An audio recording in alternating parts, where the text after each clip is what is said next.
Many would probably say that the main motivation behind America's national parks is to preserve the past for future generations to enjoy. That's true, but there's more. The purpose of national parks like the Rocky Mountain National Park in Colorado is also to create awareness. Our national parks are like beautiful crystal balls. We can gaze into them and see the past. We can also see the present and the future. They're not so much time capsules as they are space capsules, transporting us to higher levels of understanding about the environment and the role that we play in the future of our planet, and how, with a bit of effort, we could make where we live and work now more like them. The Rocky Mountain National Park is located about 60 miles northwest of Denver and just a few miles from the picturesque village of Estes Park. The park was founded on January 26, 1915, after decades of hard work by dedicated conservationists like Enos Mills. Mills came to Estes Park from his native Kansas in 1884. He made it his life's work to create a national park out of this unique landscape, where the elevation can go to over 14,000 feet above sea level. The park covers 415 square miles. That's 265,867 acres, about twice the size of Chicago's metropolitan area. It's also surrounded by national forests and wilderness areas. The park's headquarters is located just outside Estes Park in Beaver Meadows. The building is a national landmark designed by the Frank Lloyd Wright School of Architecture. The park is so large there are actually 5 visitor centers, which correspond roughly to the 5 geographic areas of the park. You pay your admission at the entrance. The visitor centers are there to answer questions and provide maps.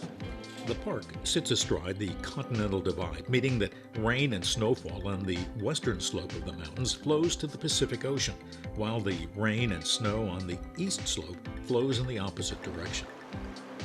It's also where you'll find the headwaters of the Colorado River, which flows for 1,450 miles into the American Southwest and Mexico, providing water for 7 American states and 2 in Mexico.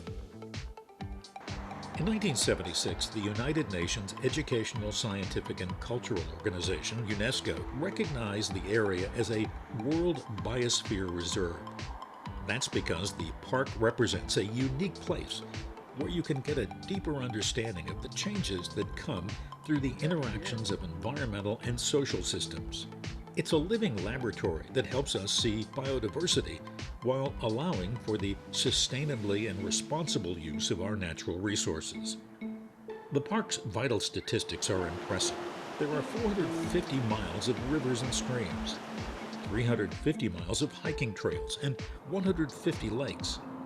Managing this resource requires tremendous effort. The park is always in the top 5 most visited. Every year, about 4.5 million visitors come to the Rocky Mountain National Park. Many come to get away from it all and end up bringing some of it with them. During the peak season, there are often traffic jams, and finding a place to park can be difficult. Remote parking and shuttle buses have helped. Another adaptation is the timed entry permit system.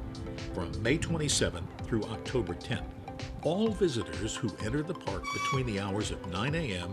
and 3 p.m. must have a permit that specifies the time when they may enter. The park is open 24/7, 365 days a year. The permits are an effort to spread the load. Permits are only available online through the Park Service website. In one area of the park, the popular Bear Lake route, you must have a permit between the hours of 5 a.m. and 6 p.m. The system requires pre-planning.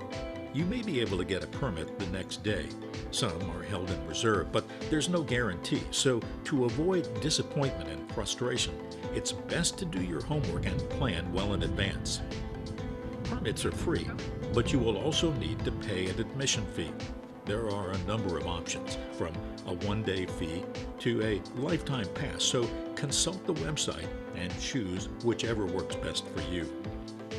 Visiting national parks like the Rocky Mountain National Park is a privilege that comes with responsibilities. It can be an escape, but it can also be an inspiration for doing better. In a way, That's a great way to describe our relationship with nature, a privilege with responsibilities. National parks are not meant to be a green oasis in a otherwise barren and spoiled landscape. They symbolize what could be, not just what once was. For Time to Travel, this is Phil Dean at the Rocky Mountain National Park near Estes Park, Colorado.